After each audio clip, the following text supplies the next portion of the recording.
মুসলিম সংখ্যাগরিষ্ঠ দেশ কাজাখস্তানে প্রকাশ্যে বোরকা ও নিকাব পরা নিষিদ্ধ করা হয়েছে।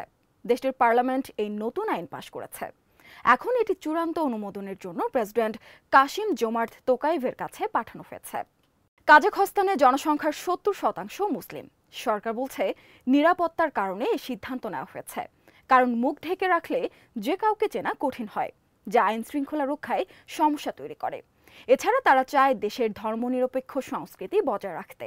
রাষ্ট্রপতি তোকায়েভ নিজে মুসলমান হলেও তিনি মনে করেন দেশের নীতি নির্ধারণে ধর্মের প্রভাব থাকা উচিত নয়। তার ভাষ্য, নিকাব হলো মৌলবাদীদের চাপিয়ে দেওয়া পোশাক, যা কাজাখ সংস্কৃতির সঙ্গে যায় না। এর আগে উজবেকিস্তান ও কিরগিজস্তান একই ধরনের সিদ্ধান্ত নিয়েছে। এসব দেশে মৌলবাদ ঠেকাতেই এমন পদক্ষেপ নেওয়া হচ্ছে। আরও সংবাদ পেতে চোখ রাখুন প্রতিদিনের বাংলাদেশের ওয়েবসাইট, ফেসবুক পেজ ও ইউটিউব চ্যানেলে। এতক্ষণ সঙ্গে থাকার জন্য ধন্যবাদ।